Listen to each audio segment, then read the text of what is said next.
also joined this evening by board members Mitch Ehrlich, Mary Rafanti, Jose Salcido, Maren Sederquist, Brian Yee, Pierre Luigi Oliverio, and Lisa Morse. Deanna Merzadagan, our president, sends her regrets, but is unable to make tonight's meeting. I would like to personally welcome all the candidates and let you know that we appreciate your willingness to serve. The prior Willow Glen Neighborhood Association Mayoral Forum was last held in 2014 with all the major mayoral candidates. And another mayoral forum will be on September 21st, 2022 with the two final candidates. The Willow Glen Neighborhood Association was established 49 years ago, and we'll be celebrating our golden anniversary in 2023. So stay tuned for a special event. Now I would like to turn it over to our WGNA board members, Mitch Ehrlich and Pierre Luigi Olivero, who will be our tonight's moderators. Thank you.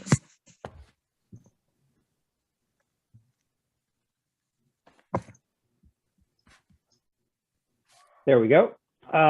Good evening, mayoral candidates. Thank you for coming tonight, and thank you for everyone who has dropped in today. I hope this will be an informative evening. So the order of who answers each of the questions tonight will be rotated between the candidates, and unless told differently, responses will be limited to about 30 seconds. We do have a timer. The moderator will say the words "thank you" when your time has expired, and out of respect for each other, please try to stick with those time limits. Each candidate may rebut a particular answer from another candidate. They may rebut with the acknowledgement of the moderator by raising their hand, or in this case, hitting that little hand icon. But the rebuttal will only be allowed after all candidates have had an opportunity to answer the question. Both the rebuttal and the response to the rebuttal will be limited to 30 seconds. A rebuttal must be addressed to a specific candidate, and we'll limit rebuttals to the first two candidates that express a desire to rebut per question. Each candidate will be limited to 6 rebuttals this evening, and we will be keeping score. Our candidates this evening, most of you who are here know them, but in alphabetical order are Supervisor Cindy Chavez, Councilwoman Deb Davis, Councilman Matt Mahan, and Councilman Raul Perales. An esteemed board here. Since we may not be able to get to every question this evening, would each of the candidates like to would be open to answering additional questions in writing that we could then share with the 40,000 residents of Willow Glen? If each of you are okay with that, just raise your hand now and we'll send you those questions when we can. So thank you. So with that brief introduction, I'm going to turn it over to Pierre Luigi. Thank you, Mitch, and thank you again to each of the mayoral candidates on taking the big step to run and represent San Jose. We will now commence with the opening statements of 4 minutes, starting in alphabetical order. If you would please be so kind as to incorporate the following question into your opening statement of 4 minutes, and that is follows. Political campaigns are unfortunately painful for the candidate and their families due to misinformation. In honor of families and the sacrifice they make for candidates, please share a family member who provided you sage advice and kept you smiling when times were tough. Supervisor Chavez, the floor is yours for 4 minutes. Thank you so much, Pierre Luigi. And I really just want to thank all of you who are taking time away from your families to spend time with us tonight. I think that just shows how important this is to all of you. Since I'm asking for your vote, I thought I would tell you just a little bit about me and my values. I grew up not too far from here, and in growing up, my father was a carpenter. He's passed away, and my mother a teacher's aide. And we were the house in the neighborhood that everybody could come and hang out. All the kids came over after school, and if neighbors wanted to come visit, they did. People knew that if they needed support, they could come to my parents for help. One example of that is that stands out for me when I was growing up is that a neighbor got cancer and was able to get experimental treatment, but they needed a place to leave their 3 girls, and they stayed with us. And over our family's history, we had at least 7 families stay with us while they saved up to buy their own place. My parents were tremendous role models, and their values have shaped me. And those values have led me to look at the community differently. I see my role as not just being part of a community, but really doing my best to make that community better. I've done that through being a leader in the labor movement, running a nonprofit, serving on the San Jose City Council, and now on the Board of Supervisors. I'm running for mayor because I believe and know that genuine leadership can save lives, build affordable housing, make our communities safer, and stand tall for justice when it's needed. And like so many of you, I believe in San Jose, and I believe that we can be compassionate to the homeless and still have beautiful parks. I believe that we can support our essential workers and show them dignity, respect, and still have a growing economy. And I am so delighted to be with all of you tonight, and I hope you will consider me as a candidate. Thank you. And Cindy, did you not want to use the balance of your time? Well, the only thing you asked about sage advice. Oh. Okay, go ahead. I'll say this, that I have a mother who is just the most kind, gracious, generous person. And her advice is always, Cindy, do good. Excellent. Well, in that case, we'll skip to Councilwoman Davis, but all of you have 4 minutes. So I just want to make sure you knew that. So thank you. Councilwoman Davis. Thank you, Pierluigi, and thank you, Wigna, for hosting this first mayoral candidate forum. I'm delighted to be here. I am Deb Davis. I'm the councilwoman for District 6, and that incorporates almost all of Willow Glen. And I've been the council member since 2017, so I'm in my 2nd term now. It sounds like Cindy's family and my family were very similar in taking in people. My parents were foster parents growing up. I grew up in North Dakota. I'm not native to San Jose. And I would say, other than having foster kids in our home, I delivered newspapers from age 8 to 18, and I attended Catholic school, and those were probably the defining features of my childhood. And then I went on to get an economics degree and moved to California in 2002 with my husband. And my husband is the person who always is there to support me and provide sage advice and do all the design for all of my candidate materials as well. And we moved to San Jose in 2004 and are raising our children here. I was in my career before, I was in education research, and what I was doing was really looking at school quality with the goal of improving academic outcomes for underserved kids. That was all before I was elected to council, and my path to council was starting as a volunteer in our community and then joining the board of my neighborhood association, and eventually going on to apply for and be appointed to a city commission. And that's really where I got involved in our local government and interested in that. And I was so interested in it, I knew I wanted to run, but I also wanted to be prepared. So I went back to grad school to get my master's in public policy and in leadership, and ran for city council and was elected in 2016. Some of you may already know what I ran on because I see many familiar names and faces. And I ran on restoring the 5 core services of our city: police, fire, roads, parks, and libraries. And of those, I think everyone would agree that public safety is paramount. And I'm really proud of what we've done as a council. In the time that I've been in office, we've added over 300 officers to our police department. And many of you know, we have not only broken ground on Fire Station 37, but it's almost done and it will be open this spring. Very excited about that. But my proudest achievement as a council member is getting a life-saving Lucas device on every fire engine and available for every medical call. And what those do are they're automated chest compression devices. So they really do save lives. We've also, I would be remiss if I didn't mention our repaving all of our local streets by 2029. That is well underway, as many Willow Glenners know, because a lot of it got repaved in the last year. But of course, there's more to do. Our big issues got even bigger during the pandemic, and I'm sure we'll be talking about homelessness and blight tonight. I'm running because I want to create a safe, clean, and thriving San Jose, and I know we can do it.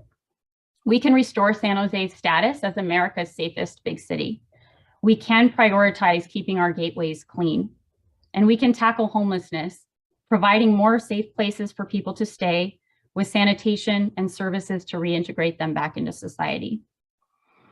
We also need to respect our neighborhoods. And so I will prioritize restoring our single family home zoning when the state initiative passes that I'm working on. Many of you know, we're taking back local control of land use from Sacramento.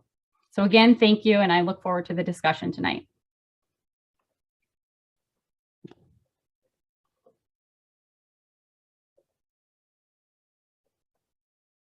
I think Perluigi's muted. There we go, unmuted. Sorry, Councilmember Matt Mahan. Thank you, Pierluigi. Good evening, everyone, and thank you to the Willow Glen Neighborhood Association for hosting tonight's forum. I'm looking forward to the conversation. My name is Matt Mahan, and I'm the current council member representing District 10, the Almaden Valley and Santa Teresa Foothills, where my wife Sylvia and I are raising our two little kids, Nina and Luke, who are 4 and 2, and constantly give me sage advice such as, stop working, get off your phone, will you play trains with me? So they're always bringing me back down to earth. Of course, I rely on Sylvia constantly for her guidance and support, and to make sure we're always living up to our values. I'm running for mayor because I believe our city's heading in the wrong direction on many fronts, and that our local governments, and I include both our city and county in this, are failing to get the job done.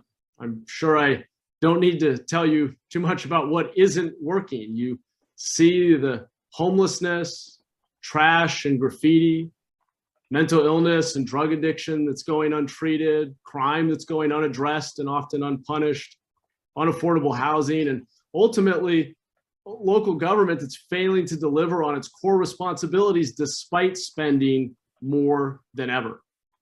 I'm running to take on the culture of complacency that has taken root at City Hall. We deserve better as a community, but we're only going to get better if we work together and demand results. My family on my mother's side has been in San Jose for 4 generations, Italian and Irish immigrants who worked in the orchards and the canneries. I grew up over the hill down in Watsonville in a working class family and got to know San Jose as a work-study scholarship student. I commuted 4 hours a day round trip on public buses over Highway 17 to come to San Jose like everyone's family for greater opportunity. Worked on the grounds crew in the summers, and then got a great education during the school year and fell in love with our city, with its people, its diversity, weather, of course, and its great neighborhoods. So much so that when I graduated from Harvard, I came back through a program called Teach for America as a public school teacher in our Alum Rock School District out in the East Side, and saw the challenges many of our working class families face, much like the family and neighborhood that I grew up in. After teaching, I went on to the private sector where I built 2 successful technology companies, the second of which was acquired by Pinterest.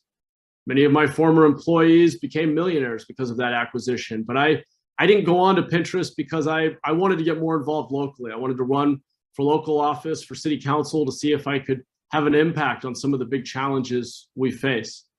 What I bring to the job as a former CEO is that I've learned the hard way through experience over a decade in the private sector that you have to set clear goals, measure your performance, be honest when things aren't working, be willing to try new approaches, and ultimately be accountable for results. That's all that really matters. I got to City Hall just over a year ago, and I saw what you already know, which is that your city government does not operate that way, not nearly enough. And I certainly don't need another year on the council to tell you what's broken or how we can work together to begin to fix it. We've called our campaign a revolution of common sense because it's all about focusing City Hall on the basics, like fighting crime and cleaning up our streets. It's It's about being more innovative, like investing in drug treatment centers and mental health facilities and modular housing units, not building brand new apartments at a cost of $850,000 a door. That's no way to end homelessness in our community.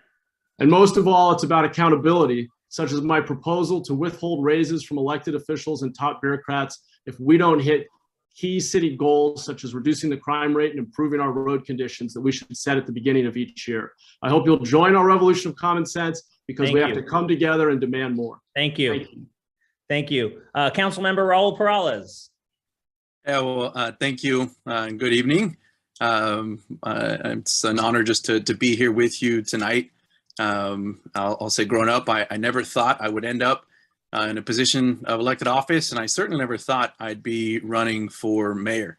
I'm currently the Downtown District 3 council member, and I am finishing up my 8th and final year on the council here. I'm a lifelong resident of San Jose. I come from a multiracial and working class immigrant family. My father immigrated from Mexico at the age of 12, and he and his family were picking and packing the fruits right here in the orchards of San Jose. And my mother's side immigrated about 100 years before my father's from Ireland. My family grew up humbly here in a rent-controlled apartment in West San Jose. And I'm proud to say that I was the first in my entire family to be able to graduate from college, graduating from right here at San Jose State University with a degree in mathematics. My first career was as a substitute high school teacher, and I started actually teaching my old high school and ended up teaching with Santa Clara County Alternative Education, working with our at-risk youth in community day schools and at juvenile hall. I myself was raised by teenage parents that dropped out of high school in order to take care of my sister and me. And I saw many of my own friends struggle just to complete high school as well. And that motivated me to go into teaching, and specifically to teach in alternative education, because I wanted to be able to help at-risk students to have a better chance at graduating and achieving success themselves. After about a year of teaching, I went back to school to become an EMT, or an emergency medical technician. And that led me to my next career as a San Jose police officer. I actually continued to teach for 10 years, and I was the first and only active duty officer to ever teach at Osborne School in juvenile hall. I served with the San Jose Police Department for 8 years, and I continue to serve today as a San Jose Police Reserve officer, because I am truly passionate about serving and protecting our community. I ran for city council in 2014, and against the odds, I was able to win a tough race, and I've now proudly served on our council for 7 years. My entire life's work has been dedicated to public service, and now I want to help lead our city as your next mayor. I have experienced the influence and the change that a mayor can bring to a city, and in the wake of this pandemic, we now have an opportunity to be able to emerge better, to do things differently, to make a difference in the quality of life for all San Jose residents. I've been one of the council's strongest champions for affordable housing and addressing homelessness. And I will work to create comprehensive solutions that address our homeless crisis and help build housing that is affordable to all families who call San Jose their home. I want to make us the safest big city in America again, while also reimagining how we police our communities, and especially our communities of color that have endured systemic racism for decades. I want to help our struggling small businesses get back on their feet and create quality jobs in a city that is economically thriving and resilient. I know that working together, we can build San Jose for all of us.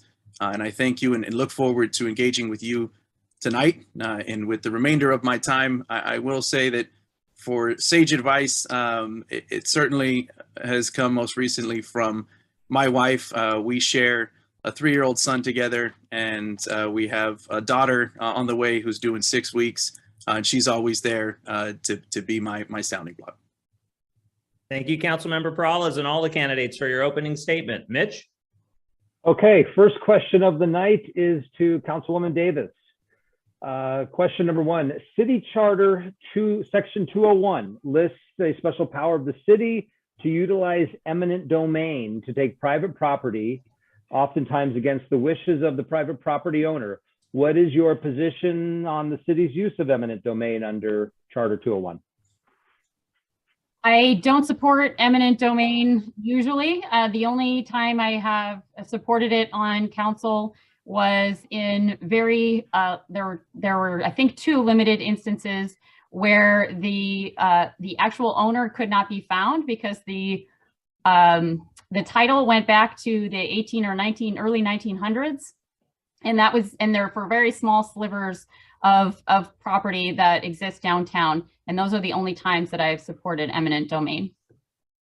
Thank you. I'm up. Luigi?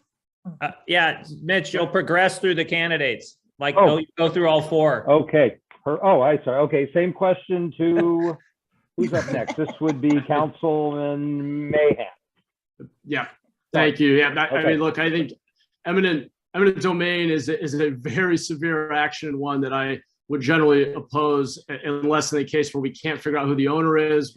I also have participated in a vote in that circumstance where we could not identify who the actual owner is, or if there is a very serious overriding public safety concern, in which case the owner has to be fairly compensated, but it should be almost never used. Okay. Councilman Perales, your answer. Yeah, thank you. I think, similarly, eminent domain should be an absolute last resort. It's certainly not something that I think any one of us would want to see with our own homes or businesses or to happen to our family. And it should absolutely be a last resort for local government. And since I have been involved in office, that has been how we have taken up this issue of eminent domain. And I think that's exactly how it should continue. Okay, thank you. And finally, Supervisor Chavez, the floor is yours. Thank you. I think that eminent domain is something that we have to be very cautious about its use. And we have to, frankly, we should do everything in our power not to have to use it, including engaging the property owners as best we can. And when we're unable to do that, and really when there's a risk of public safety, is when it should be used.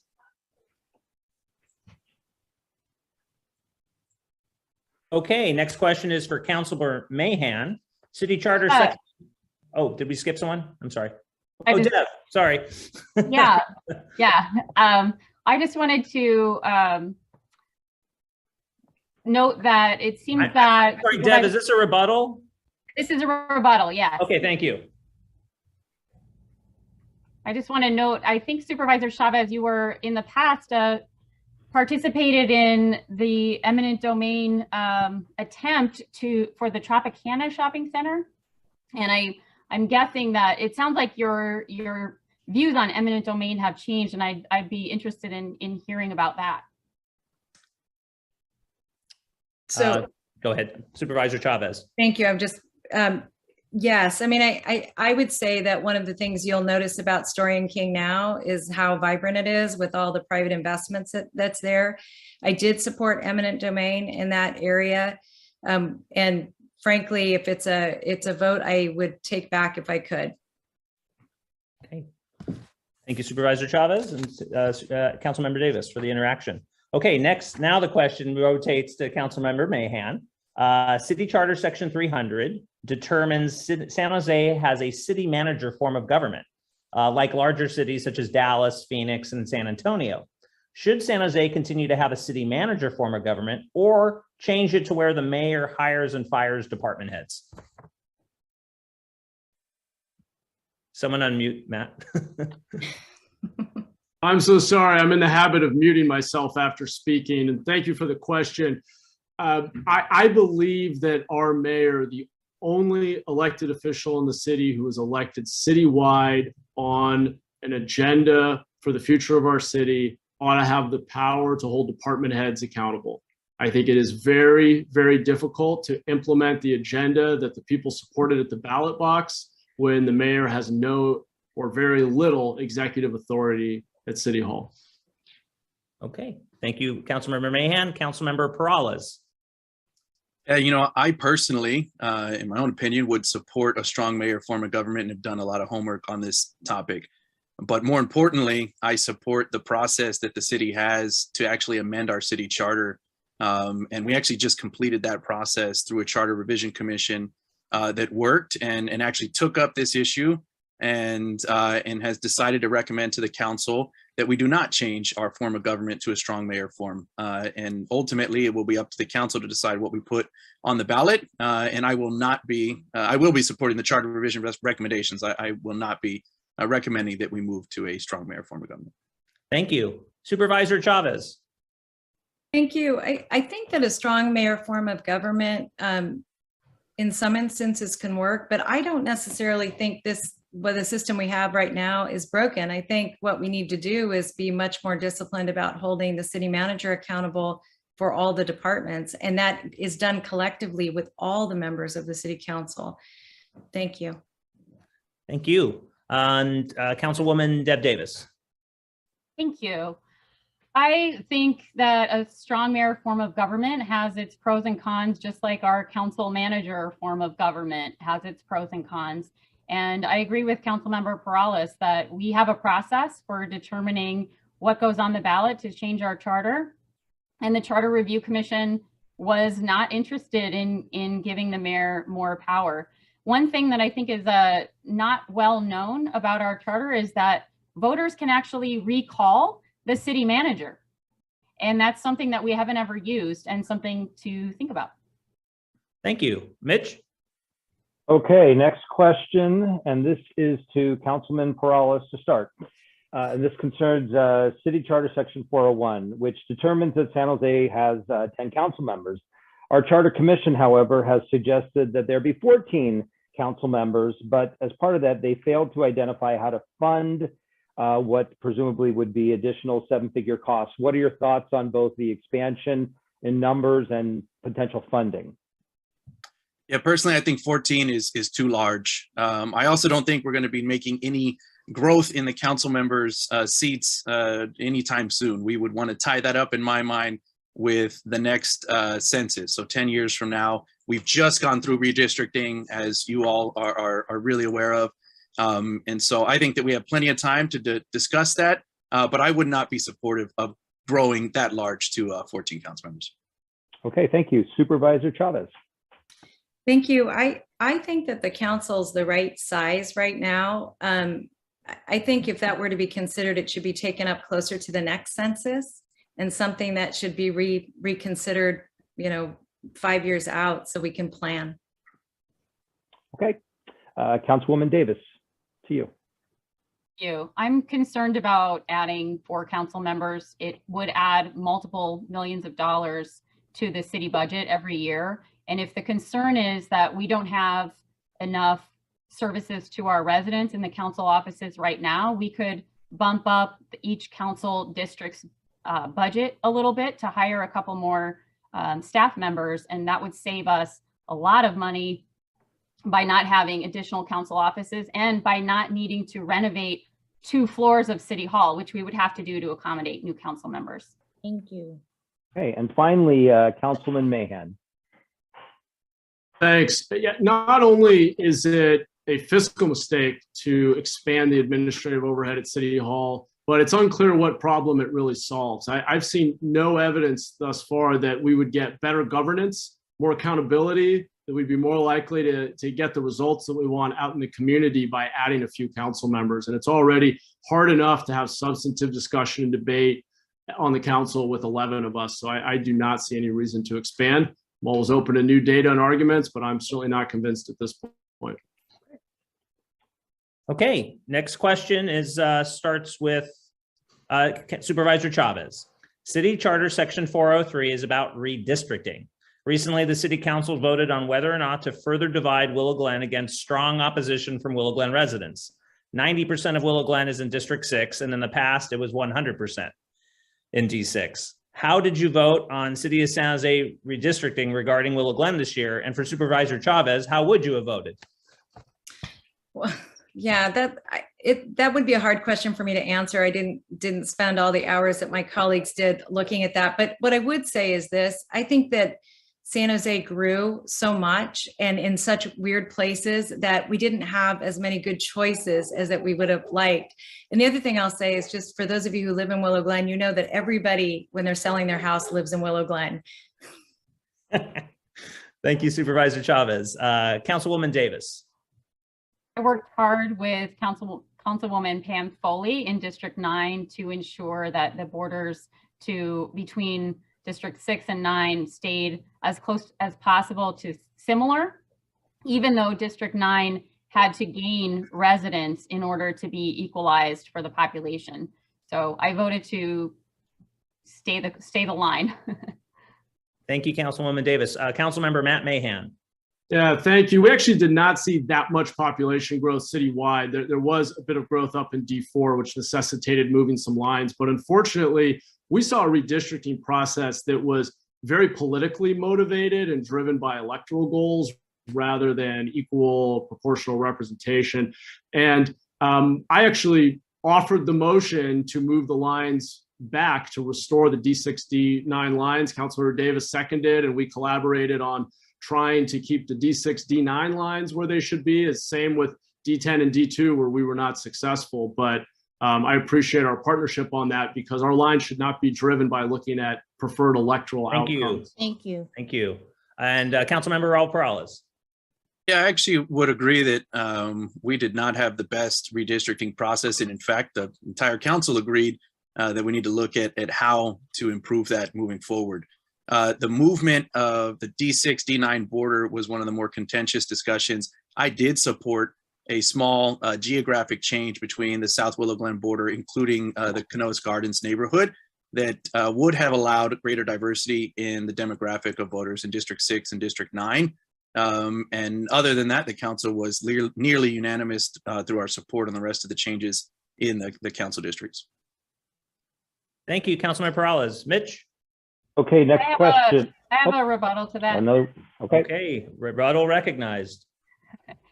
I just wanted to note for the record that the way that the border did change actually increased the diversity in District 9 and kept the District 6 numbers very close to what they were in terms of the ethnic breakdown. And I think that's important because that's the guidance that we got.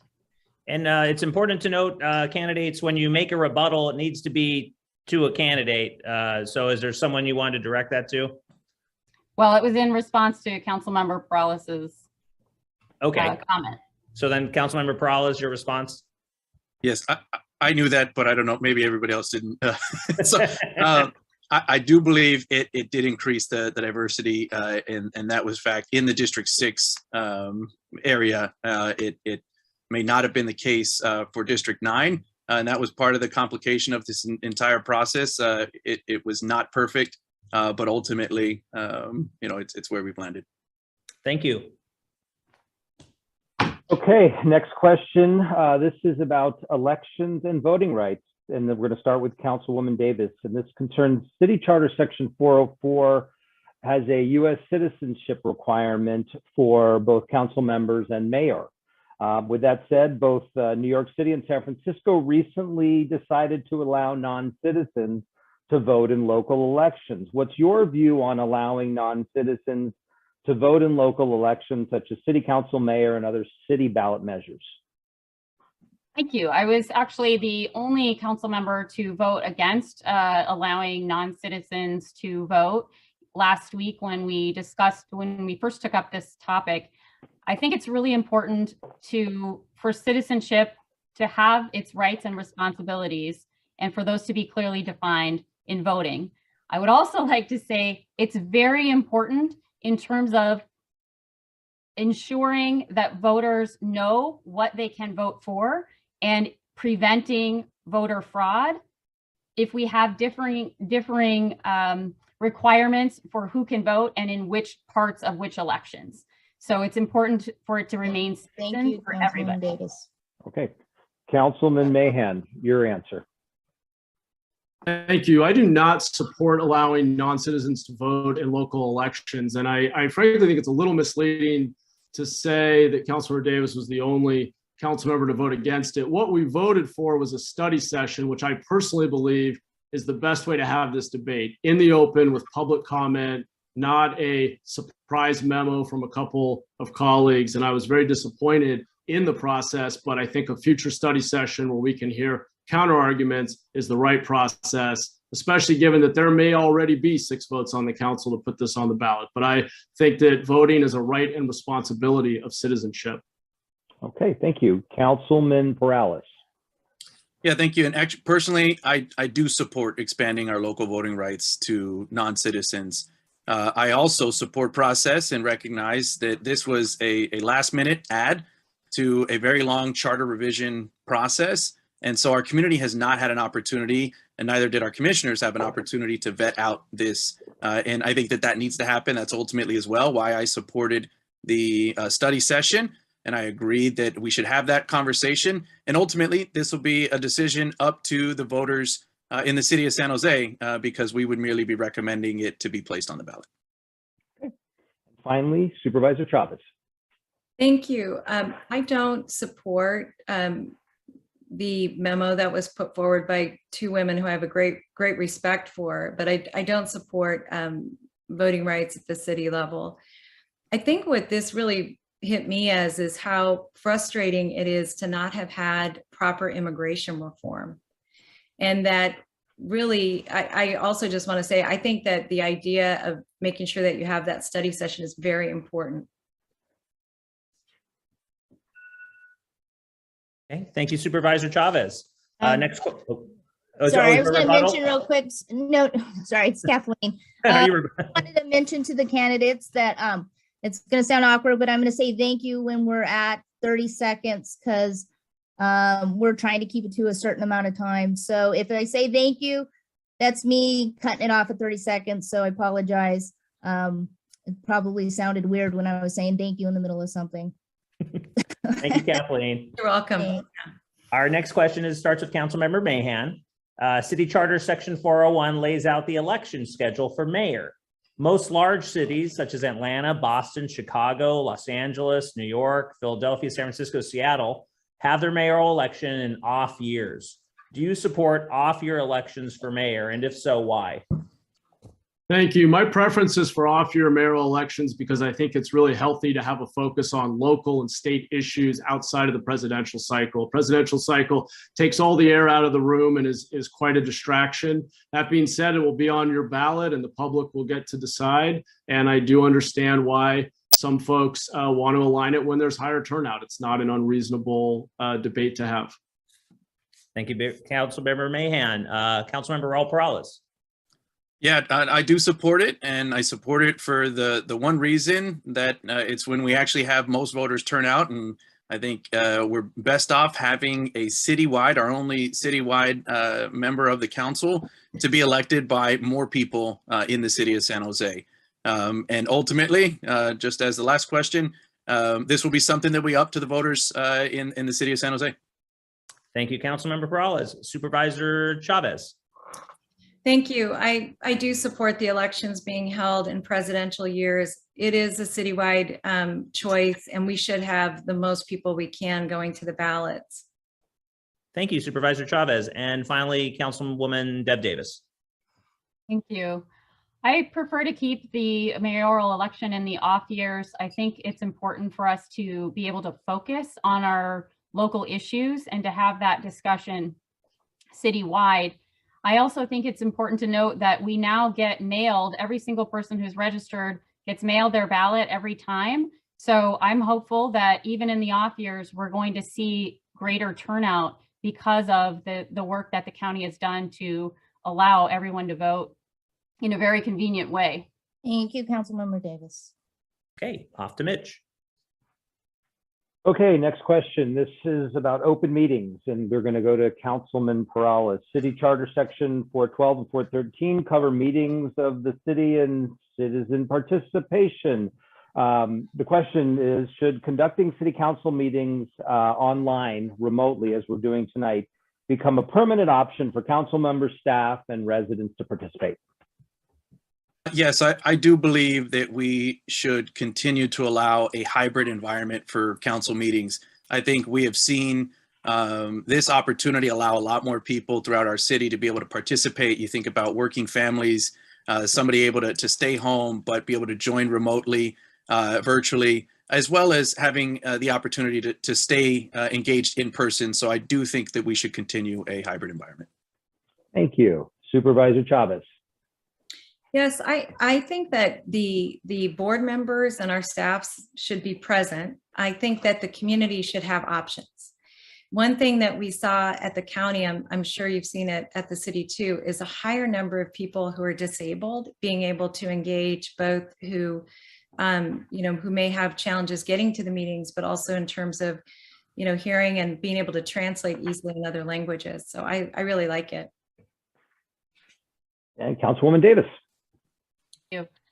I agree that we should keep the hybrid option for the public. I do think it's important for council members and staff to the greatest extent possible to be in person. I think there was a loss of camaraderie, frankly, among the council members during the time when we were forced to all be online and in our own homes, and in my case, garages, garage.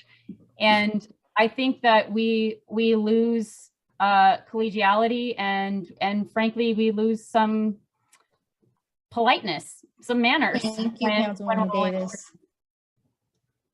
And finally, Councilman Mahan.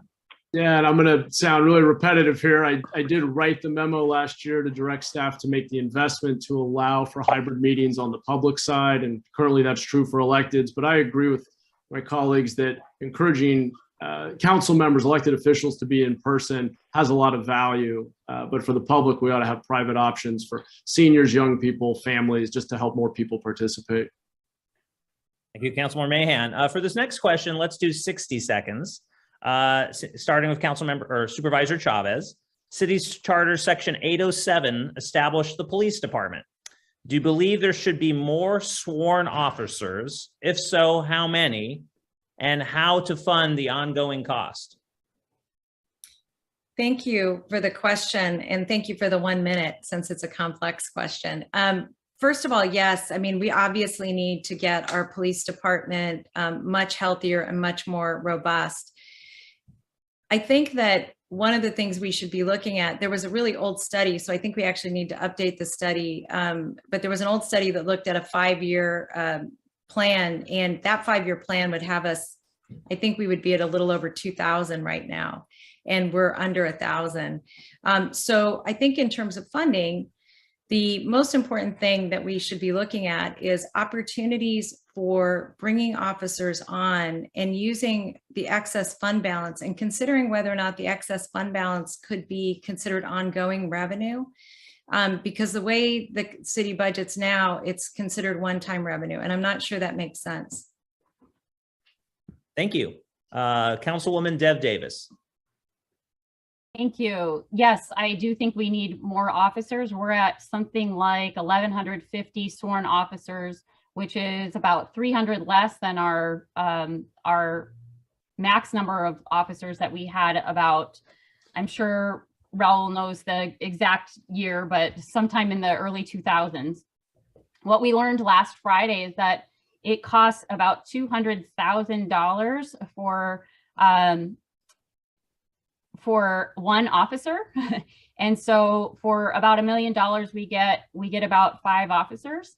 And it's really, for us, I think we need about probably 200 to 300 more officers. And we also need probably somewhere in the neighborhood of 50 to 75 community service officers. Now, those are not individuals who carry a gun, but they're already doing 50% of the reports for our lower priority, not life and limb type calls. And you may have actually. Thanks. Councilmember Mahan. You know, sadly, we're no longer the safest big city in America, and we need to get back to that status. Our staffing target, my #1 budget priority, will be getting us back to pre-Great Recession staffing levels. And from there, the way to sustainably grow those staffing levels is to have a strong economic development strategy. If we grow the tax base, we can properly fund our police department, fire, and other core city services. I also think we need to get more value for our dollars by reducing street homelessness, because that's taking up way too much of our 911 response time. And we need to support our officers and show them that we're going to help them focus on hardened criminals and the crime we need to end. Thank you, Councilmember Mahan. Councilmember Perales. Yeah, you know, as a police officer myself, obviously I know firsthand the challenges that we face. And I started with the police department in 2006, and it was 2009, the last year that we had just about 1,400 police officers, and we're still the safest big city in the country. We need at least 250 more officers to get back to those staffing levels. We are at about 1,150 today. And that was over a decade ago. And so we have a larger population now, but at a bare minimum, that's where we should be to adequately protect our community. I have been one of the strongest advocates on the council, helping to rebuild our police department as I took office. And I'm happy that we went from about 850 when I joined the council to that 1,150 we're at today. But we are still woefully understaffed to truly be able to protect our community the way that we should, and to be able to get us back to the safest big city in the country. Thank you, Councilmember Perales. And off to you, Mitch, and returning back to 30 seconds. Thank you. So this deals with the airport curfew. We're going to go to Councilwoman Davis. I believe our airport curfew is 11:30. Do you support that? Or do you oppose the airport curfew at its current time? And if so, what would you advocate for? Well, I got to say that the 11:30 is past my bedtime, but I do understand why we need an airport curfew to be at a reasonable hour. It definitely needs to be before midnight. We have a lot of residents nearby, so it is important to keep that curfew. Okay, Councilman Mahan, to you. Yeah, I completely agree. I think the curfew is important for maintaining quality of life. Noise is one of the biggest nuisances. We hear about it in the council office, and the last thing we want to do is have people disturbed in the middle of the night because of big engines roaring overhead. So I support the curfew as well. Okay, Councilman Perales. Yeah, you know, I used to live for about 10 years in the closest neighborhood to the airport, Rosemary Gardens. And I'll tell you, it is still one of the biggest concerns for that community there. We absolutely need to keep our curfew intact. It doesn't stop us from flights that need to operate in and out of the airport. It's been operating just fine. And we were one of the fastest growing airports just before the pandemic. Okay. And finally, Supervisor Chavez. Thank you. I actually worked really hard to put that curfew in place. And what I would say is that, you know, the neighborhoods around there really deserve the curfew. And I just want to concur with Raul that the fact that it hasn't impacted the business of the airport, I think just it's a winner for everybody. Thank you, Supervisor Chavez. Our next question starts with Councilmember Mahan. City Charter Section 807 establishes a planning department. The city's current general plan allows the population to grow 40% by the year 2040 to 1.4 million residents. Should the city allow for higher population growth? And if so, what is the maximum population of San Jose you'd support by 2040?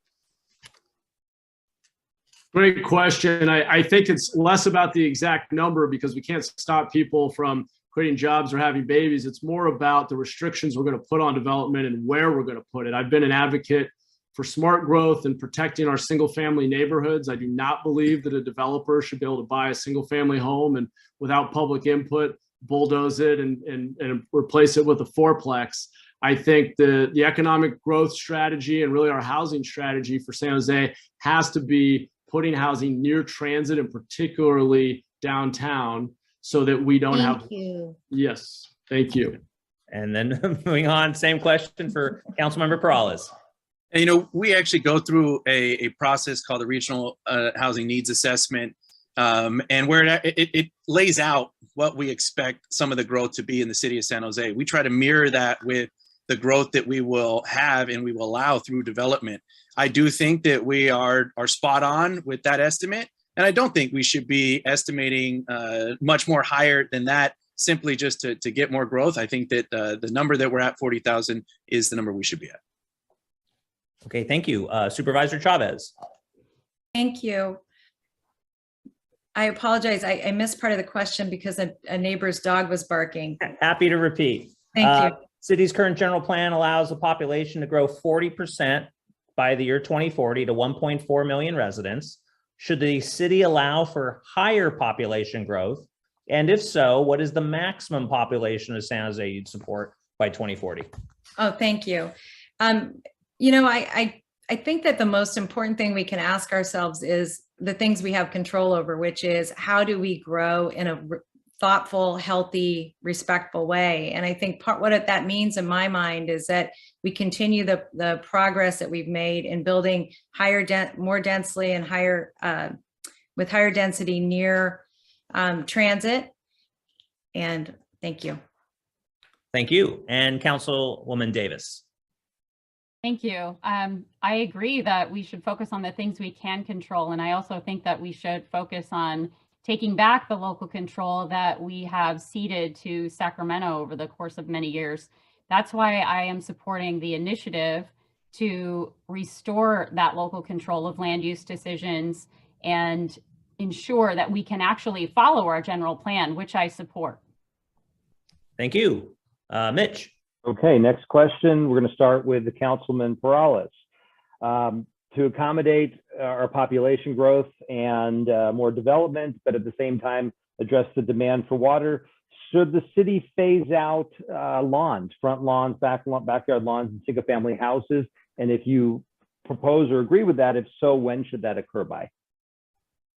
Yeah, at the moment, no, I would not support phasing out as a requirement lawns. I do think we can continue down the path that we have been on right now, which is a path that is continuing to try and incentivize people to convert their lawns to drought-resistant lawns.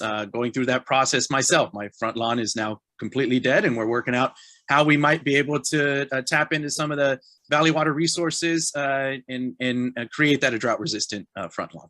Okay, Supervisor Chavez, to you. Thank you.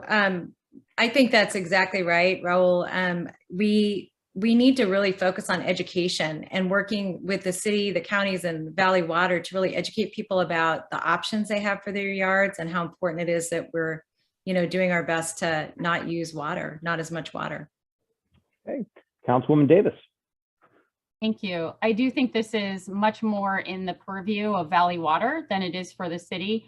We have so many issues at the city, and water use is actually not very much in our purview. And so I think it's really important. I myself have a native and drought tolerant front yard and really nothing in the backyard because the dogs have torn everything up. So we have no irrigation, but I think it's important for us as a city to actually focus on the city services that we can control and not get involved in these kind of issues. Okay, and finally, Councilman Mahan. Yeah, thank you. I don't support a government mandate, particularly when it comes to what you want to do with your front or backyard. I think incentives work great. We should be willing to expand subsidies for those who voluntarily want to move to drought-resistant landscaping. I've done that in part of my yard, but that should always be a choice. And the real answer here is investment in infrastructure and technology, particularly expanding recycled water in our Purple Pipe network. Thank you, Council Member. Next question, Supervisor Chavez. SB 9 allows one house to be demolished and replaced by 4 units. And if the property is within a half-mile radius of a bus line, SB 9 does not require a garage or driveway be built. Do you support or oppose SB 9? I oppose SB 9. Okay, Councilmember Davis. I opposed SB 9, and I am leading the volunteer effort to gather signatures for the statewide petition to allow local governments to have control over land use decisions again. Okay, Councilmember Mahan. I also oppose SB 9 and was the first council member to do a public press conference opposing a very similar policy called Opportunity Housing, and have been spreading the word about that same initiative at every opportunity. Okay, Councilmember Perales. I do support SB 9. I did support it, and I will not support the recall. I do feel a balance of local control and state regulation is necessary. And we don't live in a city with border walls. And so what happens, say, in Cupertino affects us in San Jose and vice versa. And as cities, we have historically worked within silos, and when it comes to development and land use. And if we go back to complete local control, I think we shouldn't be surprised to see the same lack of progress that we've seen over the years in addressing this housing crisis. Thank you. And continuing with the SB 9 theme, starting with Councilmember Davis, SB 9. Matt's hand is up. Oh, I'm sorry, Councilmember Mahan for a rebuttal. Yeah, I just wanted to rebut Councilmember Perales' last point in that I think local control is really important because the state cannot take into account the conditions of local cities. We've got a fiscal issue in San Jose because we were built out as a sprawling suburban city. We've got terrible traffic. Most of our air pollution comes from cars on the road.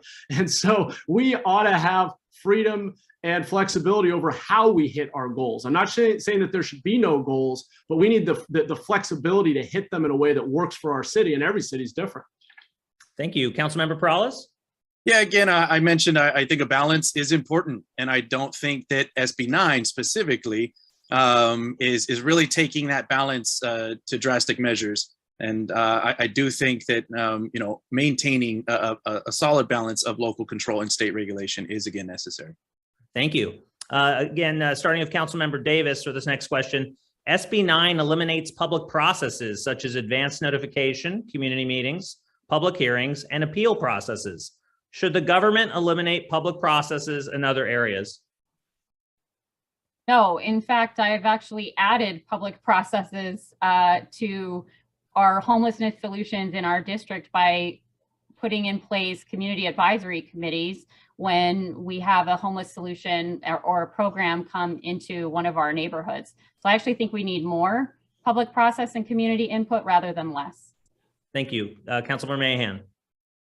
No, the community should have a very active and full role in shaping how we change, so much so that our office in District 10 goes the extra mile and goes out and actually flyers neighborhoods and knocks on doors and engages people when there's development and we have change, and we make sure people know about community meetings. If we're going to streamline anything, it should be the permitting process within our planning and building department, not the community input. And Councilmember Perales. Yeah, I think community input is extremely important, but we also, again, need to balance that level of input with the outcomes that we're actually trying to achieve. And if we are going to work more efficiently, we have to find areas where the process itself is being utilized to kill the outcome that's desired. Thank you. And Supervisor Chavez. Thank you. I think that, community input is really critical. And when I was on the council, we started a program called the Strong Neighborhoods Initiative for exactly that reason, so that neighbors in advance could plan what their communities were going to look like, prioritize budgeting. And I think all of that really made people feel more connected to their city and much more buy-in. Thank you. Mitch? Okay, next question. This is to Councilman Mahan. This concerns the Emergency Reserve Fund. City Charter 1213, which establishes the reserve fund, does not dictate the amount, but instead leaves it to the City Council. What do you believe is the prudent amount for the emergency reserve, and should there be a minimum floor set? Yes, absolutely. And I am big on paying down debts and having robust reserves, because as politicians, we tend to have a bad habit of wanting to spend new dollars and take credit for those one-time expenditures. So I think that the right way to set that is to do a projection of past shortfalls, take into account one-time black swan events like COVID, and have a pretty healthy reserve in there. I think it's the only responsible thing to do. Okay, Councilman Perales, what amount and the minimum floor?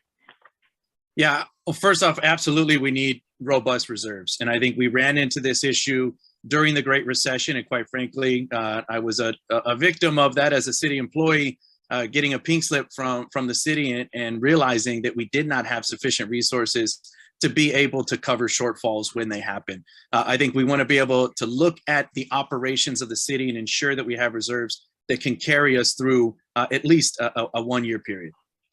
Okay. And Supervisor Chavez. Thank you. I'm going to echo my colleagues here and say, absolutely, we need reserves. And as a matter of fact, I think that the city now has maybe 3 different reserves that are very focused on different needs. And part of the reason that was done was really to protect the institution long-term from the ebbs and flows of the economy. Okay. And finally, Councilwoman Davis. I think I agree with all my colleagues. It's really important to have a reserve. And I think all of us feel that way because we lived through and governed through the shock of the pandemic. And we would have been in a big world of hurt if we hadn't had the federal government to bail us out in part of that. That being said, I think a year's worth of reserve is probably more than we can possibly achieve. But the targets that are in place right now to have about 10 to 15% of our annual revenue in reserve, I think that makes a lot of sense. Thank you. Hey, thank you. Councilmember Perales, former mayor of San Francisco, Willie Brown, who was also in the state assembly for 30 years, canceled a homeless summit in 1997 as he concluded there was no possible way for any single city or county to solve the homeless problem. On January 3rd, 2022, in the New York Times, he stated, "I am still of that opinion." What do you say to that? Yeah, I agree. It's absolutely not something that any one city or any one mayor is going to be able to resolve themselves. Addressing homelessness is a crisis. It'll be a top priority for me. And I think the success of our next mayor is going to be measured on how well we address this crisis. Our homeless population has grown year over year. I want to be able to turn that trend around in addition to the permanent solutions that we've been creating to be able to fight and identify and create better solutions to actually temporarily house our homeless as well. Thank you. Supervisor Chavez. Thank you. I don't think there's anything more important. And I have to say, while I understand his sentiment, it's not the way we get things done here in Silicon Valley, here in San Jose. And I really am confident that working together, we can deal with this, this issue. And we do need to work with all of our cities and all of our partners to get us there. Thank you. Councilmember Davis. I completely disagree. I think for one city, or with the sentiment that we don't need to do anything about homelessness because we can't, one city can't solve it. It's true, one city can't solve it, but we are better together. The city and the county and the state need to work together on these solutions. And I think having a summit and having a group of people together to work on this makes perfect sense. And that is actually what we're doing with our city and our county, but we need to do more, and we need to do it more quickly. Thank you. Councilmember Mahan. Well, certainly we need more support from state and federal sources, but that's no excuse for us continuing to implement strategies that aren't scalable and aren't working. As I said in my intro, we can't solve this problem at $850,000 a door. We need to be radically more pragmatic, and San Jose needs to innovate and lead the way on practical solutions, prefabricated modular units that cost a fraction of the cost, getting honest with ourselves about what it's going to take to address mental illness and addiction, which has led to so many being on our streets, and then creating pathways, opportunities to work towards something better. Thank you. Okay, next question, and this is continuing on the issue of homelessness, and we're going to start with Supervisor Chavez.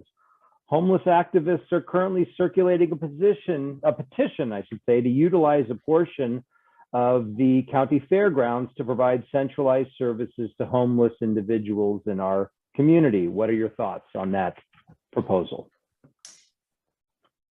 The County of Santa Clara is working and has been working with the City of San Jose to make land available both for interim housing, for RV park housing, and for permanent housing. And what we're using the fairgrounds for now, and what I hope to be using it for in the future, is a park, and we're currently using it to fight COVID-19. Okay, thank you. Councilwoman Davis. Thank you. I'm glad you brought up this question. I think it's really important. There's nothing better that we could use that land for than housing our homeless individuals. There is a lot of parking lot space available, and we need more places for safe parking for RVs and for people living in their vehicles. And we could put very cost-effective interim housing in that space. I very much support that petition. Okay, Councilman Mahan, to you. Yeah, and Thank you. I've met with many of the advocates pushing for those solutions and have been vocal myself. We are underutilizing the land at the fairgrounds. We have been for decades. If we can move forward a cricket field, we can certainly and should have in the past moved faster to build transitional housing at scale. I also want to make the point that San Jose cannot bear this burden alone. The county is the largest landholder in the county, and we need to distribute these transitional sites countywide and make sure every city's doing their fair share. Okay, and Councilman Perales, to you. I think we all absolutely need to do our part, and that includes all public agencies and being able to identify specifically public property that agencies have to be able to utilize. I think that the fairgrounds could be a part of that solution. I think that part of the message, though, needs to be clear that the fairgrounds is not going to be the end-all be-all solution simply because it's a very large site. We're not going to want to solve this crisis on any one large parcel of land, but could it be a part of that solution? Absolutely. Excellent. Thank you. Okay, next question starts with Councilmember Davis. Caltrans property, which is controlled by the state and not the city, is often filled with trash. The city of San Jose does not control these properties and struggles to get Caltrans to keep these areas clean. The city of Oakland sued Caltrans, which resulted in an agreement to keep these properties clean for a number of years. Should San Jose do the same? Yes, for anyone who takes the Meridian exit, for anyone who gets on to 87 via Lalong or on Ozare, yes, 1,000 times yes, we should sue so that we can keep these areas clean. Thank you. Councilmember Mahan? I think the state of our city is embarrassing, and we need a no excuses approach. As mayor, my first task in the first 90 days will be to clean up our city, which includes cleaning up land under other jurisdictions and sending them the bill. Happy to sue them. And in fact, we've taken direct action in my district already. I've even hired a private contractor to clean up messes when city and other jurisdictions have been too slow to do it. So we just need a no excuses approach to cleaning up our city. Thank you. Councilmember Perales? Yeah, our gateways coming in and off of our freeways into the city are despicable. And absolutely, we need to be able to take all measures to be able to get that cleaned up. We actually, a few years back, were on the verge of suing Caltrans, and we threatened to do so. We had a better response from them then. I don't think that we should hold back from using that tactic again. Supervisor Chavez? Yes, I'm going to be in violent agreement with my colleagues here. And just to add one other thing, when Caltrans in the past has not been collaborative, getting a chance to sit down with them most often does move them in the right direction. And so I also just want to say that in addition to legal action, we should take all actions, including sitting with them and coming up with a plan for the area and then having them live up to whatever goals and standards we set with them. Thank you. Mitch? Thank you. Okay, so now this is to Councilman Mahan. City Charter 807, which establishes the city personnel department, and this concerns personnel. To meet our sustainability goals and reduce vehicle emissions, should city employees who are typically working behind a desk be allowed to work from home permanently every day? And if not every day, how many days a week? Or would you advocate that as soon as it's practical to bring everybody back to the office? As a former CEO, I see the value in face-to-face collaboration and mentorship for younger employees, but I believe that's a decision that needs to be made by individual managers. I think remote work can work for certain types of work. My whole philosophy is to be outcomes focused. You need to set clear goals, measure performance, hold people accountable for results, and different jobs can be done in different ways. And that's really the decision of accountable management. Councilman Perales. Yeah, I think it's specific to the nature of the job at hand. I've heard a lot of frustration and complaint from individuals coming in to want to utilize city services to find out that they can't have that in-person interaction because it's still only remote and online. And then alternatively, we hear there's a lot of efficiency from being able to have some hybrid environment. I think it'll be specific to each department, and it should be something that we allow moving forward. Okay, thank you. Supervisor Chavez, to you. Yeah, thank you. I think that being able to cut the commute is really critical. And we've been working not only with the county as an employer, but with other employers to look at whether or not they could reduce a certain number of people commuting because it's better for the climate. And then the other is we're looking at hybrid workplaces, and there's a lot of job satisfaction. And let me just remind everybody that we're desperately trying to hire, retain, and keep workers now. And finally, Councilwoman Davis. Thank you. There is one area where I want people to start coming in every day, and that is the permit center. We have seen that a hybrid work environment or a online only work environment does not work to serve the residents well. Everybody else, I think it's okay. Accountability is more important than location, and managers should be able to make those decisions along with the directors of the departments. But for the permit center, we need people in-house. Okay. Okay, next question is for Councilmember Perales. The city of Arcata, California removed a statue of President William McKinley from a city park since he was viewed as an imperialist who espoused manifest destiny, which offends indigenous people. Should San Jose remove the statue of President McKinley in St. James Park, as it did with Christopher Columbus and Thomas Fallon? Yeah, I won't specifically take a position on that today. I would say that based on what we hear feedback from our community, if there's a strong opinion on a piece of public art that the community maybe at one point supported, but today does not want to uplift in that type of manner with a strong piece of public art, then I would be supportive of a similar process to what we've already gone through in removing the Fallon statue to play out ultimately the outcome of that statue. Thank you. Supervisor Chavez? Yeah, I think before we take any action like that, that you need a really robust community process and lots of community engagement. And, you know, I don't have an opinion about that today, but I will say that one thing I learned being on the San Jose City Council is that art is always controversial. Thank you. Councilmember Davis? Art is always controversial. I have sat through, as well as Councilmember Perales, the removal of 2 statues already. And I honestly, I don't have an opinion about removing McKinley from St. James Park, but I gotta say, I think we have better ways to spend our time on council than to continue worrying about these statues. It takes a lot of time away from staff and a lot of our time away, and I don't know how valuable it is in the community. Councilmember, thank you. Councilmember Mahan? Yeah, we have much bigger fish to fry. I mean, this is having tons of community meetings to discuss every statue in the city is why, that's just why we're not focusing and delivering results on the things that affect every resident: public safety, paving our roads, addressing street homelessness. We got to get back to basics, focus the public's attention on what we're going to do to hold ourselves accountable to move the needle on those issues. I'm all for adding context around statues, making sure people feel heard, but I really worry about the slippery slope here. Thank you. My follow-up question was going to be, should future statues only be of animals and not people? But I think we'll just go on to Mitch.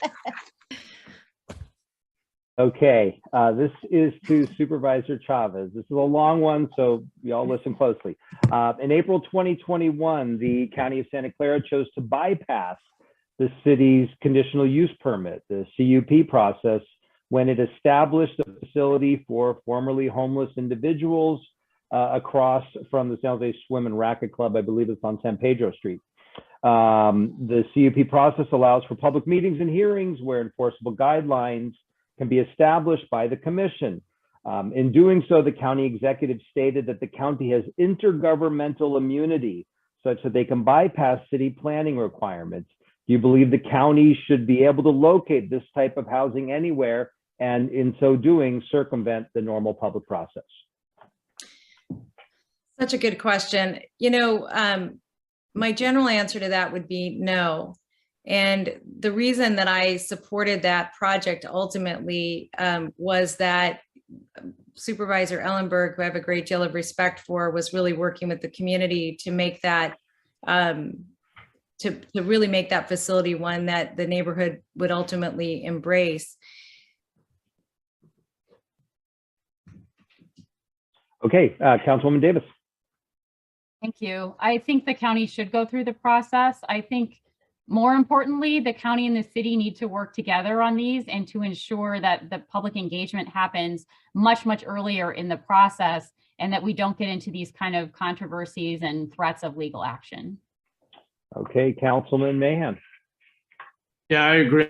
I don't support the county's actions there. I think ignoring community input is entirely the wrong way to go. I don't think you can vote for that and then be against it. I issued a memo last year that called on the city manager and the county executive to proactively and strategically identify sites countywide so the public would have a heads up about a real roadmap for addressing homelessness, not these one-off reactive cases.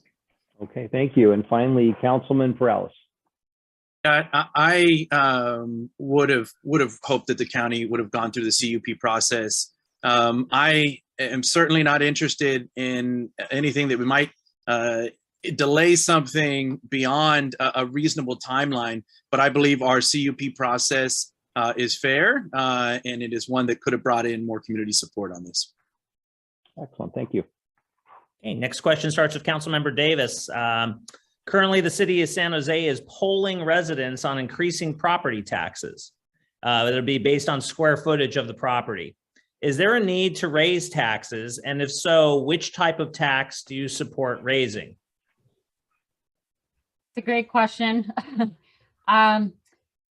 We definitely need more economic development in our city to provide the revenue for services that residents deserve.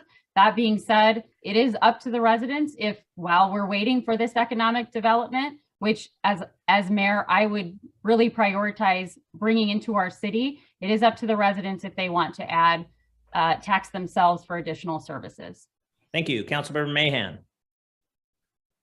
I agree. I'm personally not in favor of increasing taxes, particularly now as city and county revenues are the highest they've ever been, and we're failing to deliver results. If the public indicates through the poll that they want the option to vote on it, I'll support putting it on the ballot. But I think the real answer here is to attract more employers to downtown and North San Jose, build out the tax base, and be able to properly fund core services.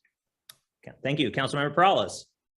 Yeah, I too would support if our community emphasized that they would like to see this put on a ballot, and ultimately, again, it would go to the voters as a decision. I think that we absolutely need to increase revenues, and taxes is one of those ways that we need to look at. I would specifically like to look more at how we can increase revenues from business tax through the development of new business as well. Thank you. Supervisor Chavez. Thank you. I too would be very interested in what the public says. I will just say that I think if we recognize the delta that we have in terms of police officers in particular, that one of the things that we have to think about is if we're going to prioritize public safety, how are we going to pay for it? Thank you. Mitch. Okay, this is going to Councilman Mahan. We talked about lawns. Now we're going to talk about trees. San Jose has a tree canopy of 13.5%, which is considerably lower than Seattle, Boston, or Pittsburgh, which respectively have 27, 28, and 40% of tree canopy.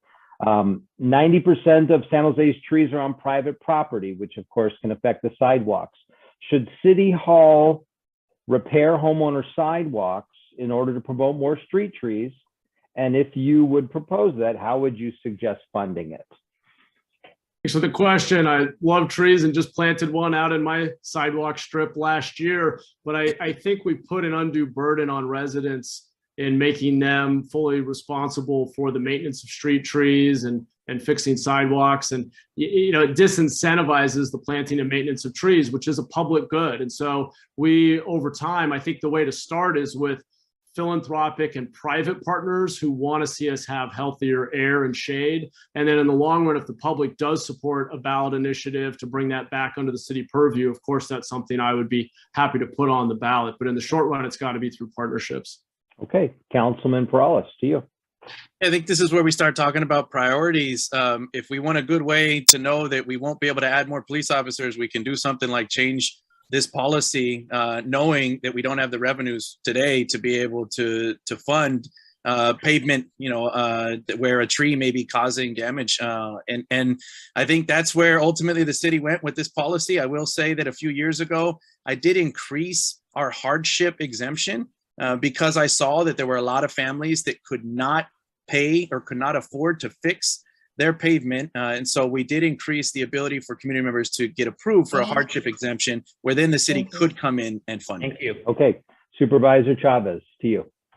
Yeah, thank you. I think that we need to take multiple approaches. And I think one of them is that for not a lot of money, we can invest in nonprofit partners to really help us bring forward more trees. And then the other I think we have to think about is where can we plant trees, because we need them for the entire community and for carbon cleanup, and that includes parks.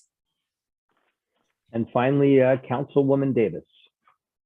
We absolutely need more tree canopy, but I agree with Councilmember Perales. This is where we have to start talking about priorities, and fixing sidewalks is, I think, less important to most individuals in our community than adding additional police officers.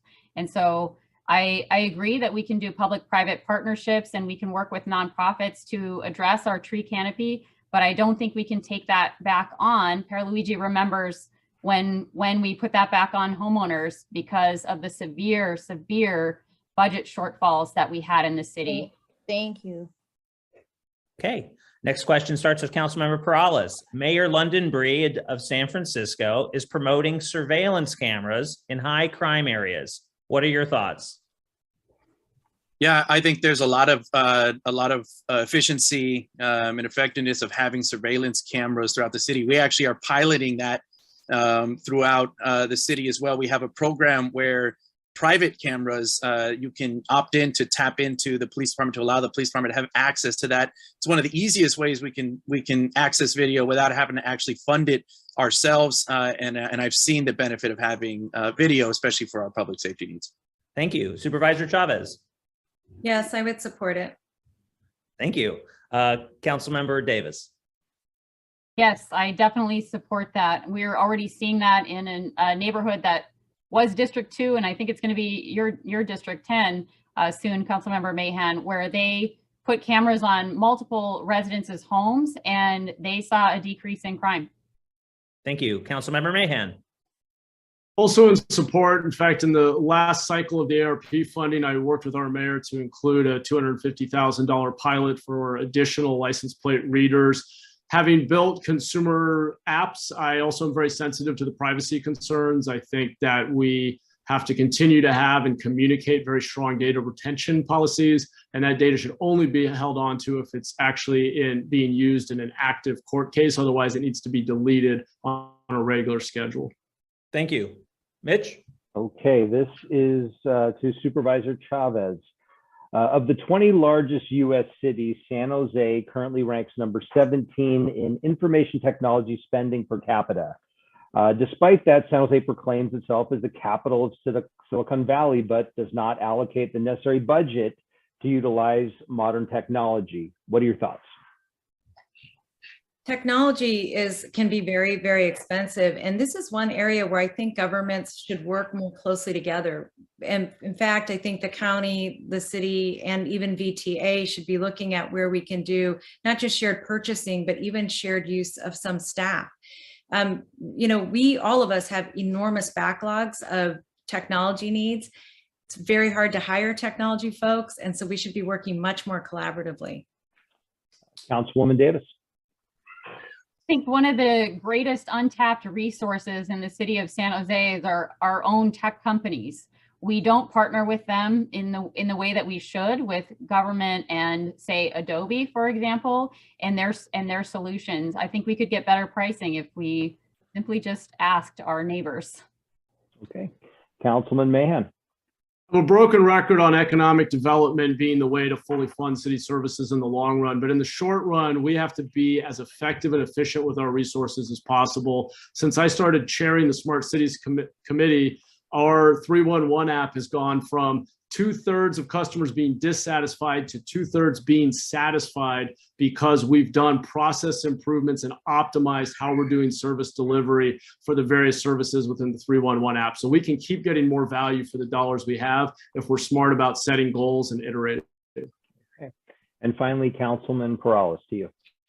Yeah, I don't think it's so much about investing more in this technology as much as it is as partnering better with the tech companies that we know that actually make the capital of the Silicon Valley. I think we need to do that much more better. I would agree that we can collaborate more with other public entities because it is numerous public entities that are in this same predicament and that could all benefit from the technology that is right here in our own backyard. Thank you. Next question of Councilmember Davis. Code enforcement today is based on resident complaints. Should code enforcement instead be proactive in regards to blighted and/or unsafe property? So code enforcement is a mix actually right now of resident complaints, and then they put certain properties, some of you I'm sure know the gas station on Lincoln and Kirtner, on a list that they go to every 90 days, I think it is, to review whether it has started to look better or whether they're taking care of the things that they've already been cited for. I think what we need to do is to have that easier to get somebody on the list for a more regular review and for the review to be more frequent. Thank you. Councilmember Mahan.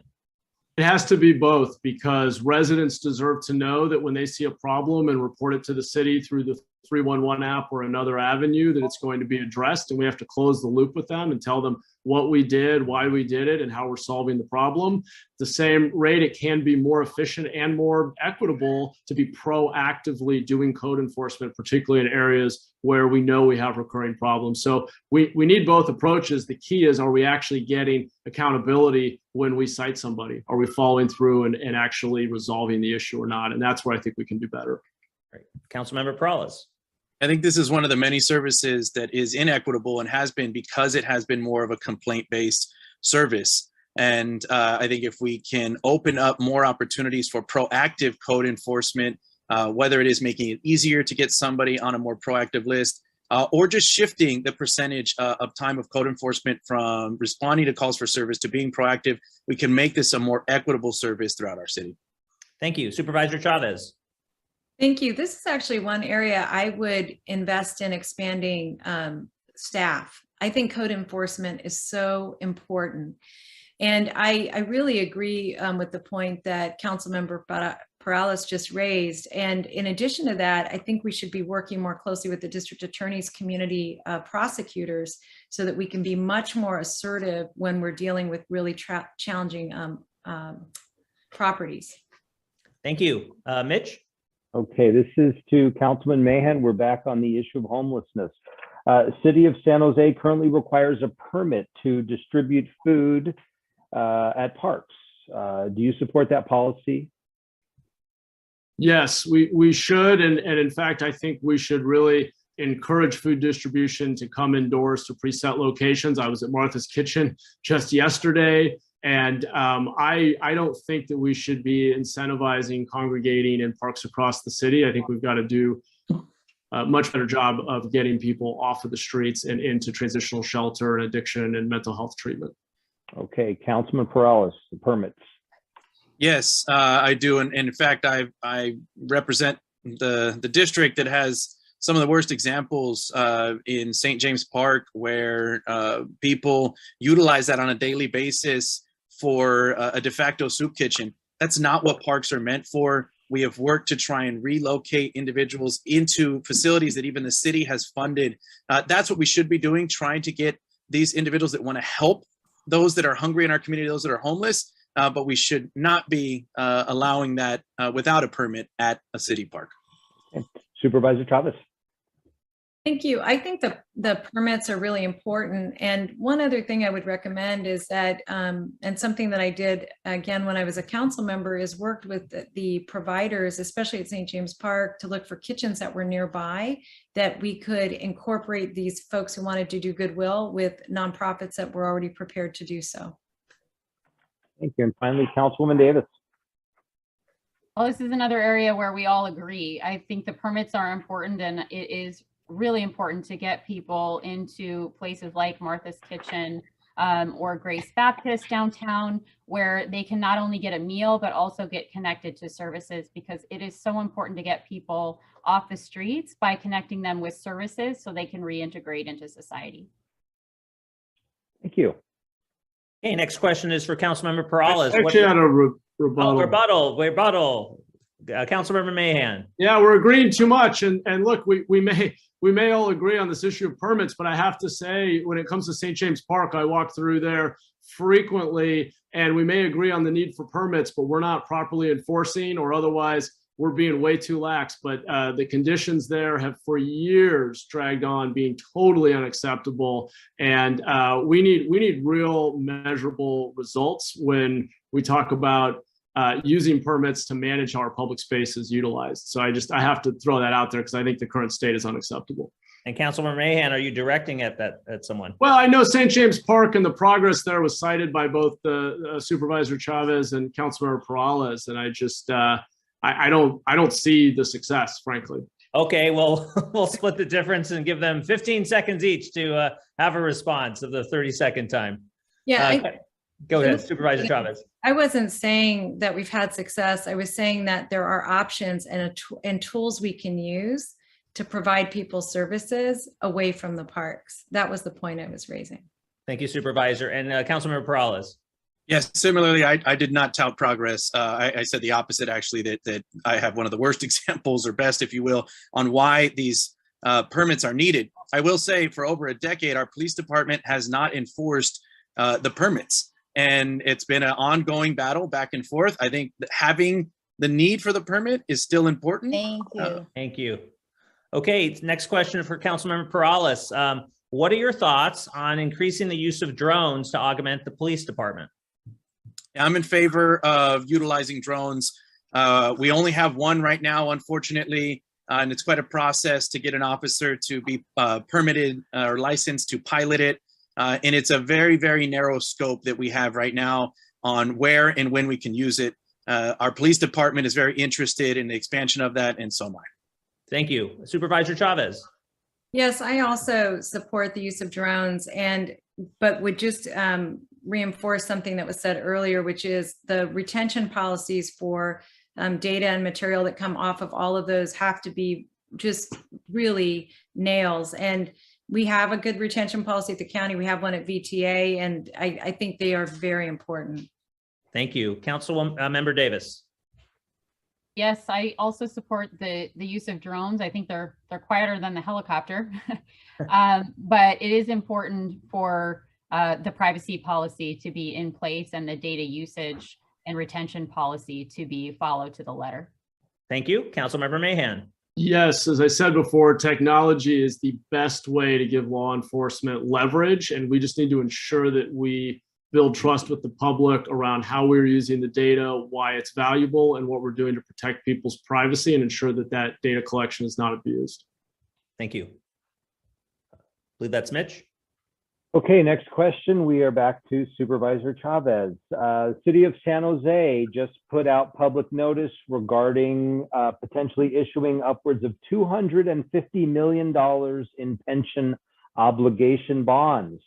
Do you believe that this is an issue that the voters should be given an opportunity to approve, or is it something that should be left to the city council? I'm not sure I entirely understood the question, but are you asking if the city should put forth pension obligation bond? No, the question is, should this be an issue that the voters decide on, or should it be left to the city council to decide? I think that I would have to give a little more thought to that. I'm not sure I understand the context of that. In general, as it relates to putting out any kind of real significant bonds, I think the council would do that unless it was a bond that needed a vote of the people. So I'm sorry that I can't be more responsive. Okay. Councilwoman Davis. I don't think we need the expense of a ballot measure to know that pension obligation bonds are a bad idea. They are ultimately trying to time the market and trying to basically buy on margin our way out of an unfunded liability for the pensions. I don't think we need a vote of the people. I think we need to not actually put forward any pension obligation bonds. Okay, Councilman Mahan. This is a terrible idea, and if we can't stop it at the council, we should put it on the ballot so you all can keep us honest. I mean, the council historically has proven to be a poor steward of public funds. It's why 25% of our general fund goes to retirement costs, 15% of that to an unfunded liability. The last thing we should do is borrow from Wall Street to gamble on Wall Street to try to catch up from our past fiscal mismanagement. So I'll continue to fight this at council, and if the only way to stop it is at the ballot box, let's go there. Okay, and finally, Councilman Perales. Yeah, I think the opposite. I think that pension obligation bonds may be our only avenue of actually relieving this tremendous debt that we have in unfunded liability. And I think that that's the long conversation that the council has had. But I would be open to the concept of ultimately putting this to the voters. I do think it is a worthwhile endeavor. We have a rebuttal.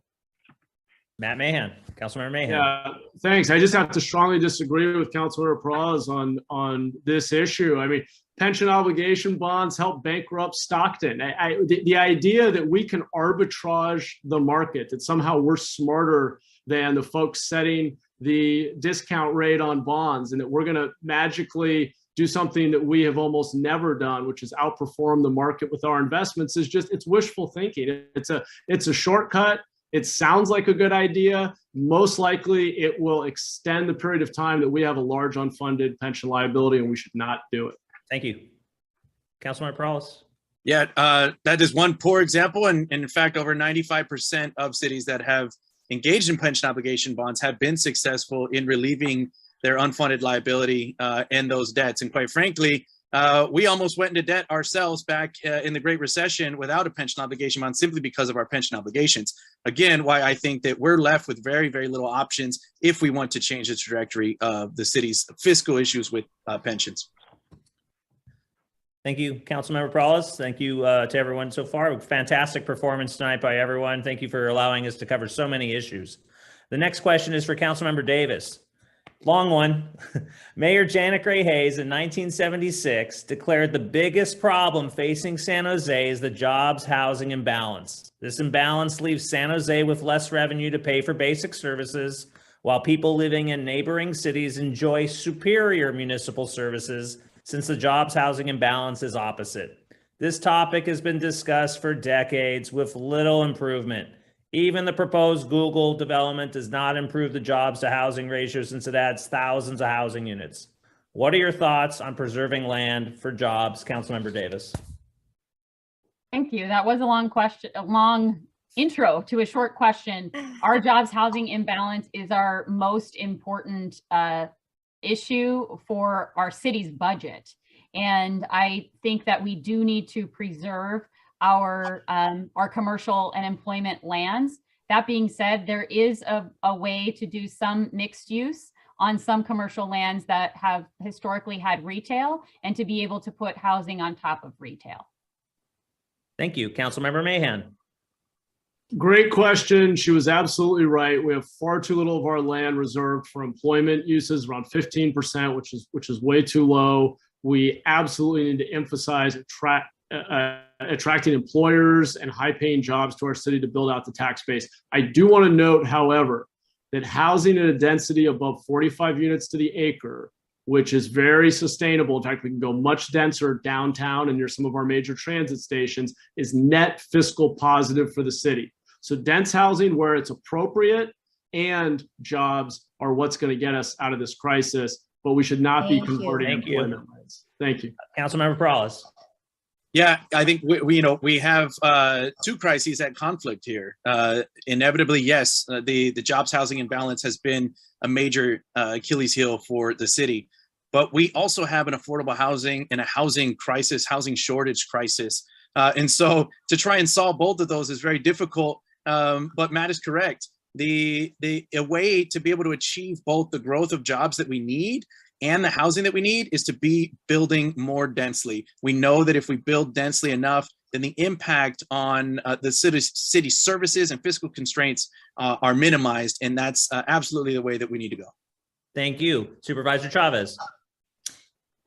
I think both building densely is absolutely right. I also think that protecting the employment lands that we have is really critical. And I think the point that Raul raised about the constant tension between building more housing and where people can find opportunities to build housing in these employment lands is very tempting, but we need to be really disciplined about protecting what's left because there's so little of it. Thank you. Mitch? Okay, this goes to Councilman Mahan. We have had a continued rash of traffic fatalities in the city. What are your thoughts on red light cameras? Well, again, technology, as I've mentioned, I think is the best leverage for law enforcement and keeping people safe. I know there are state prohibitions that we have to work on. And again, data retention, data privacy is a critical piece of that. But I think proper signage, good built environment practices, and using technology are all ways we can reduce this. But we're going to have to work with our state delegation to solve the red light issue. Okay, Councilman Perales. Yeah, the city of San Jose has been advocating for this opportunity for years. I personally have traveled to Sacramento and lobbied state legislators. We initially had our police department that was not in favor, that they aligned themselves with statewide police agencies. But this last go around, our local police department did support us in trying to initiate red light cameras, but the pushback was still at the state level. We absolutely need to get our state legislators and state public safety agencies on board. Thank you. Supervisor Chavez? Thank you. I support them. And I think they're really just one of many tools we need. I think all of us have observed not just dangerous driving, but it seems to me that during the pandemic, people started to drive even more aggressively. I don't know if any of you have noticed that. And so I think we're going to need not only to look at red light cameras, but many, many other tools. Okay, Councilwoman Davis. I agree with we've been lobbying for many years about red light cameras at the state level, and our police department supports them, but we also need more traffic enforcement officers. That's why adding strategically to our police department, starting with traffic enforcement officers and downtown foot patrol and foot patrols in general to add to our public safety are part of my plan to make us the safest big city in America again. Okay. Okay, where am I starting here? Councilmember Perales. The San Jose Mercury News in an editorial admonished the legislature for not banning the sale of nitrous oxide at tobacco and vape shops. Nitrous oxide has become an addictive party drug. Do you believe the city should ban it as it's taken action on other items at stores, liquor stores, tobacco places? Yeah, yes, I do. I think that at times when we see instances like this or materials that are being utilized really for something not as their intended use, and then ultimately affecting our community, but specifically these with our children, I do think that takes some more restrictive action. Councilmember or Supervisor Chavez. Yes, I agree, and I think that we've seen just how dangerous not just the addiction is, but the chemical impacts, especially to young people. We've seen that with vaping and other kinds of recreational. I guess I was going to say drugs. They are recreational drugs. So yes, I would be supportive of that. Thank you. Councilmember Davis. Yes, I have 2 teens, and that was why I supported the ban on flavored vape products and nicotine products. And I can't imagine a safe recreational use for nitrous oxide. Councilmember Mahan. Thank you. I agree with the ban. I have 2 kids who will be teenagers one day, God willing. And, I think we have broader addiction issues as well that we need to get serious about addressing: methamphetamine, fentanyl. We need inpatient drug treatment facilities and stronger laws to compel people to get care when they need it. And I think the revolving door we've got locally is totally unacceptable. Thank you. Mitch. Okay, this is back to Councilwoman Davis, and we're back to homelessness. Actually, Sam- Mitch, you want to start with Supervisor Chavez. My apologies. So this is to you, Supervisor Chavez. We're back at homelessness. So San Jose has taken, by our account, over 70% of Santa Clara County's homeless housing and services, even though we have 53% of the population. How do you propose working with the county to get a more equitable distribution of housing and services to other cities that may not be doing their part and inadvertently laying the burden at the feet of our residents in San Jose? So I'm not sure that I concur with the assessment about the number of homelessness by population. So, but let me just say this, that part of the program that we developed through Measure A, the housing bond, was to make that the county uses that money and we play the role of the bank. And we're really working to get that out to other cities and not just San Jose, but San Jose has been so responsive that they've actually reached out and utilized that resource. Okay, Councilwoman Davis.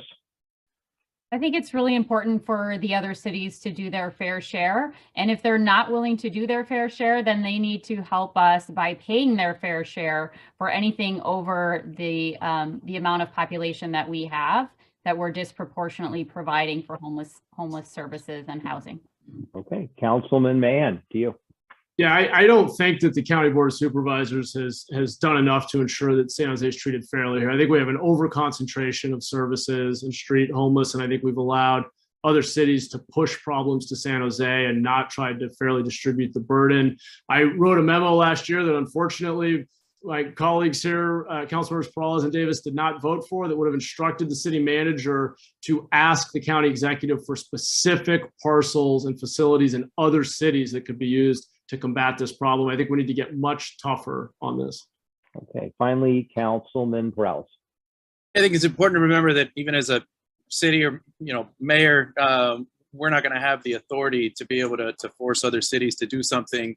But should they? Absolutely. We need to see more done more equitably in other cities. I will point out that the population is not, I think, the best tool to use, because the city of San Jose does have a disproportionate number of homeless throughout the county. So should we see matching numbers of support and solutions? Absolutely. But do we need more out of our neighboring cities? That is true as well. And we need to be able to work better with our county to ensure that that can happen. Thank you. Next question starts. We have two, Pierre. Hey, it's rebuttal time. Okay, go Mitch, sorry.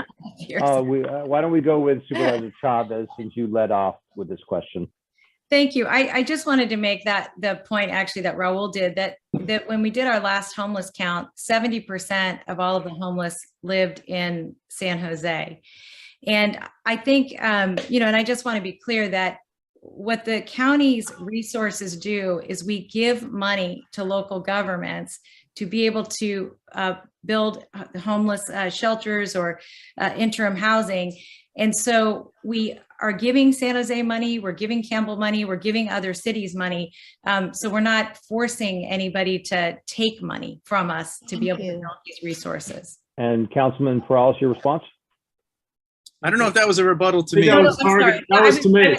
I'm sorry. My apologies. That was Matt. I was just acknowledging that. Councilman Mahan, your response. I appreciate the comment. I'm pretty sure that the last census that I read showed that 82% of our homeless residents last lived within our county, but it says very little about what other cities are doing, the extent to which they are telling homeless folks to move along. The services are in San Jose. And I don't think that our forward-looking strategic plan has done enough to hold other cities in our county accountable for doing their part. It's not enough to just say, well, the cities that apply for the money are the ones who have to bear the burden. We need to proactively have a strategy for distributing this burden.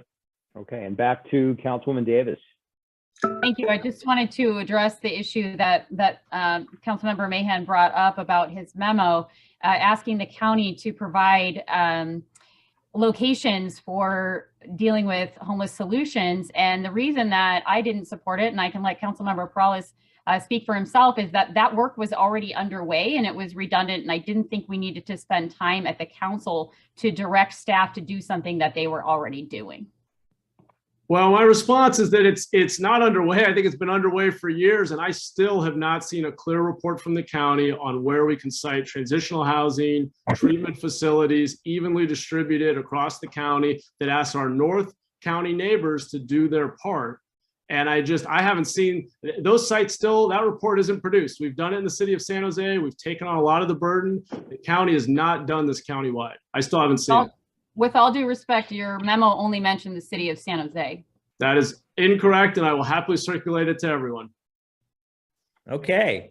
Well, we promised we would get you out of here at 8:55, and believe it or not, we still have questions, and we've covered such a variety, and we really appreciate your patience, your energy, your zeal, everything that you're doing to run for mayor. But with that said, how about we just finish it up with a 30-second closing positive statement about you and your campaign, and we'll start in reverse order. So we'll start with Councilmember Raul Perales.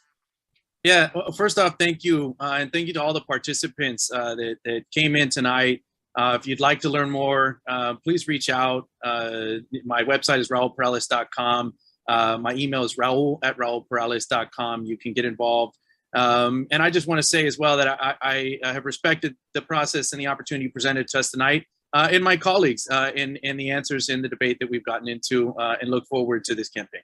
Thank you, Councilmember Perales. Councilmember Mahan. Thank you. I appreciate you all putting on this forum, the great questions, the many great questions. I want to thank my colleagues for their responses. I enjoyed the conversation, and just want to encourage folks to check out mahanforsanjose.com. We're running a very grassroots campaign and would love to get you involved. Thank you. Thank you. Councilmember Davis. I want to thank the Willow Glen Neighborhood Association and all of you who tuned in tonight, as well as my colleagues, for the great discussion. It was nice to finally get all of us together. I very much want to create a safe, clean, and thriving San Jose, and I would really appreciate your support. Please go to devdavis.com, or you can email me at dev@devdavis.com, especially if you want to get involved with the initiative and signature gathering, or want to sign the petition. Thank you, Councilmember Davis. And Supervisor Chavez. She's muted. Okay. Brian. Brian. Well, let me just say to my colleagues first, thank you. This was the first time I think that all four of us have been together. So it was very interesting, and I really appreciate it. And to the members of the Willow Glen Neighborhood Association, thank you so much. And thank you for the very, very thoughtful questions. I know this is the beginning of a campaign, and I look forward to speaking with any of you about any of the issues that were raised and information that you'd like to get. If you'd like to get more information from me, you can go to cindychavezformayor.com. Thank you very, very much. Thank you again to all the candidates, and may your passion spread to our community about your zeal for San Jose, and make us all be further involved in improving our city. We really, really appreciate your participation and wish you all the best of wishes. Good luck on your campaigns. Thank you. Thank you so much. Thank you, everyone. Have a good night, everybody. Thank you. Good night.